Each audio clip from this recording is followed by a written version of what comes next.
Hello and welcome to GraceSeed. I am Peter Rahme. Thank you so much for joining me today.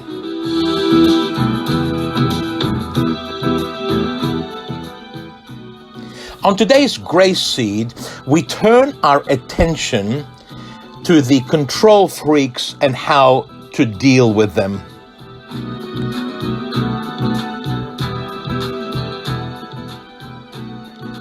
The Bible says, I wrote unto the church, but Diotrephes, who loves to have preeminence among them, receives us not. Therefore, if I come, I will remember his deeds, which he does, babbling against us with malicious words, and not content therewith, neither does he himself receive the brethren, and forbids those who would, and cast them out of the church. 3 John chapter 1, verse 9 and 10.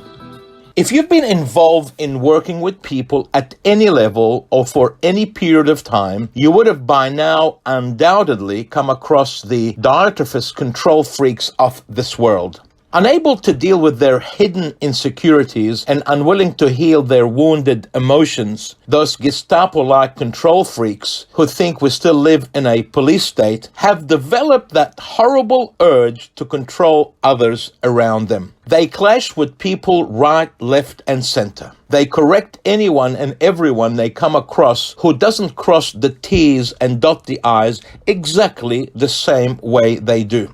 They compensate for their inner struggle with a fake bravado. They cross boundaries without any permission. It seems that they've made their special calling in this life to make it almost impossible for others to enjoy their Christian life and exercise their God-given liberty. Their adversarial position and combative spirit turn a simple misunderstanding into an all-out-of-control Armageddon. It's always their way or the highway. And if you thought to communicate with these control freaks is hard work and an uphill struggle, well, connecting with them is nearly a mission impossible. First, you need to apply all of your interpersonal relationship skills just to simply keep a mild general discussion from turning into a heated personal debate, while at the same time, you're slowly turning their one-way monologue into a two-way dialogue. And that's not all. There is another hurdle.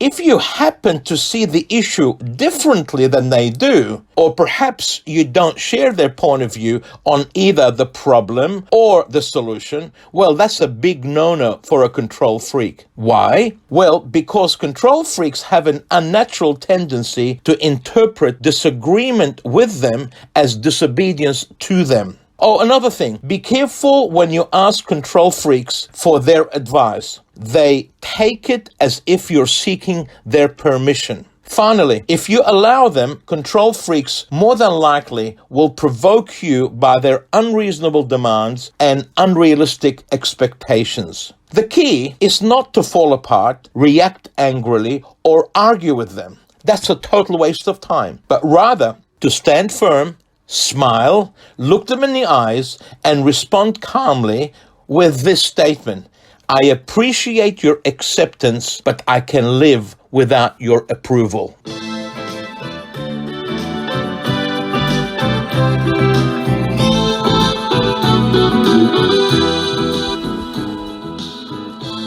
Thank you for listening. Bye for now, and until next time, the Lord bless you and keep you. The Lord make his face shine upon you and be gracious unto you. The Lord lift up his countenance upon you and give you peace.